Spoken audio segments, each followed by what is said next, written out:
रमज़ान के पेश नज़र इंतजामात के सिलसिले में मुस्लिम एक्शन कमेटी नारायणखेड़ के सदर मोहम्मद मोइनुद्दीन कुरैशी, जनरल सेक्रेटरी व नारायणखेड़ मंडल कांग्रेस पार्टी के सदर एम ए वहीद ताहिर मदीना, नायब सदर सैयद यूनुस के हमरा एक वक्त आज दफ्तर आरडीओ पहुंचकर आरडीओ अशोक चक्रवर्ती और तहसीलदार भास्कर को एक तहरीरी याददाश्त हवाले किया। बारजां बल्दिया नारायणखेड़ पहुंचकर बल्दिया मैनेजर वेंकट शिवैया को बरकी दफ्तर में, एई नारायणा को पुलिस स्टेशन में, sub inspector police Shri Shailam को मज़कूरा दफ्तरों में तहरीरी दरख्वास्तों के हवाले करते हुए अपील की कि माह रमज़ान मुबारक में नारायणखेड़ में साफ़ सफाई और स्ट्रीट लाइट्स,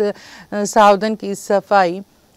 साइड्रेन की सफाई और मरम्मत करने का मुतालबा किया। वफ्द ने कहा है कि नारायणखेड़ के मुख्तलिफ वार्ड में पीने का पानी हर रोज़ छोड़ा जाए, सफाई का खास ख्याल रखा जाए। माह सियाम में मुस्लिम अशखास दिन रात इबादत में गुजारते हैं, मसाजिद के अतराफ सफाई करवाई जाए, रात के औकात देर तक दुकानों को खुला रखने की इजाज़त दी जाए, पुलिस का सख्त बंदोबस्त रखा जाए। इस मौके पर कमेटी के जिम्मेदारान एम ए सबूर, मोहम्मद गौस चिश्ती, मोहम्मद हाफिज़, मोहम्मद यूसुफ, सैयद माजिद अली, मोहम्मद शफी कुरैशी, मोहम्मद इमरान शाह, मोहम्मद मजहर, मोहम्मद कादर, समाजी कारकुन मोहम्मद मुनव्वर कुरैशी, हाशिमिया बैतुल माल नारायणखेड़ के सदर मोहम्मद इलियास उर्फ वाजिद के अलावा दीगर मौजूद थे।